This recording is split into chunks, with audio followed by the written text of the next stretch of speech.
So here's 5 pieces of fake gardening news. So if you follow my shorter content, you'll know that I do like these 5 gardening tips or 5 farm facts. And I really love doing them because it's a quick, easy way to get information out and it's very fun. But oftentimes I can't go into detail. And some videos just require more detail and clarification. So I've selected 5 things that I hear a lot, especially in the gardening and farming world, that just simply aren't true, or maybe they're kind of misconceived by a lot of people, and we're going to go over them and debunk them. Number 1, do not water anything in the middle of the day. I could not tell you how many times I've heard this over and over again, whether it be grass or your garden beds or even out in a field. You cannot water things in the middle of the day, in the heat of the day. You have to water at night or in the evening or in the morning. And I've heard several reasons for this, from, it can cause more mold problems to the sun particles hit the water and burn your plant. And none of that holds a lot of weight, right? The only main concern we would have with watering in the middle of the day would be the evaporation in areas that are very hot. But even then, if you're watering with fresh, cool water and running it for an appropriate period of time, then oftentimes this can be really good for your plants, especially plants that are in that hot environment, that are extremely stressed during that time. If you can be providing fresh, cool water during that high heat time, oftentimes you can actually reduce that stress. So yes, there is like a water conservation question there, like, are we wasting water? If it's 112 degrees outside and we water, do we run the risk of losing the water to evaporation? Maybe there's some conservation concerns there, but ultimately, watering in the middle of the day, A-okay, and might even help your plants. Number 2, help, I planted a fruit tree, but I only planted 1 and now it's not producing. When I plant a fruit tree, do I have to have 2 of them to cross-pollinate each other? And this question can be misleading, and when people say you have to have 2, that's very misleading.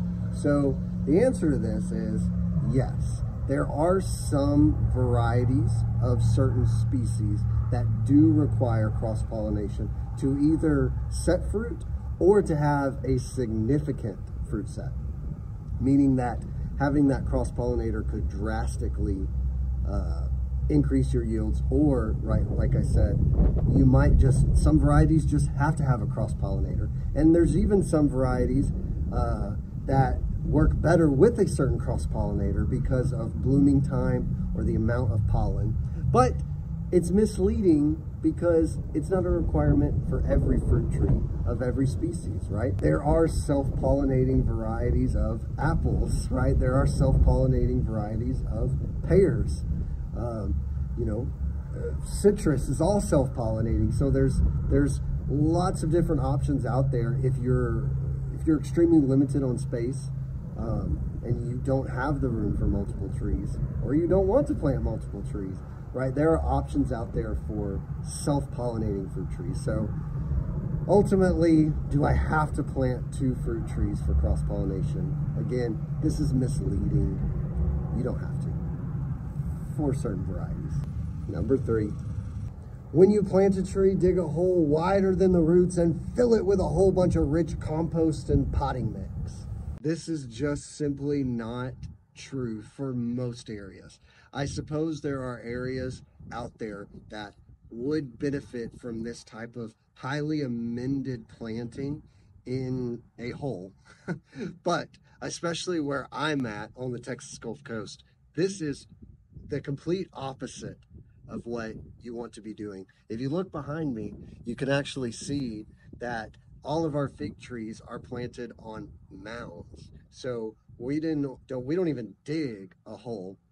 What we're going to do is simply degrass the area And then we're going to build on top of our native soil, and we're going to plant the tree in that mound. So essentially, the process that I said in the beginning of using some amendments, but not doing that inside of the hole, right? Now we're lucky enough to be on a sandier soil here, and so we could probably get away with planting in the ground here and digging a big hole. But because of our heavy rainfall, it's not advised. Other parts of our area have heavy, dense clay soil. So when you dig a hole, you essentially create a pond, you create a fishbowl, and that tree is just simply going to decline very quickly. So, should we dig a deep hole and fill it with a bunch of stuff and plant the tree in it? I mean, ultimately, no. Again, this is probably fairly misleading because there are probably spots in the world that you should plant like that. But most areas, you should not plant like that. Number 4. Help, my plant is dying. What kind of fertilizer should I put on it? I can't tell you how many times I've gotten this question. And what we have to remember is that nutritional deficiencies that would require fertilizer amendments don't often present as death. With nutritional deficiencies that would require fertilizer, we would often see, depending on the deficiency of which specific element, maybe slight yellowing of leaves or slight yellowing of veins or something of that nature.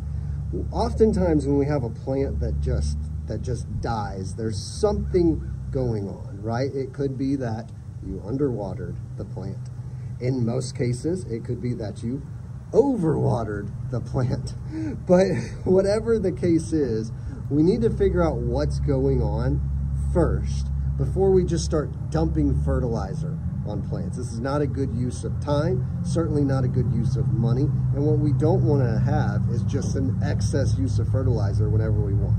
So what kind of magic fertilizer will bring my plant back to life? None. None. Number 5. My tree's roots stop where the canopy stops.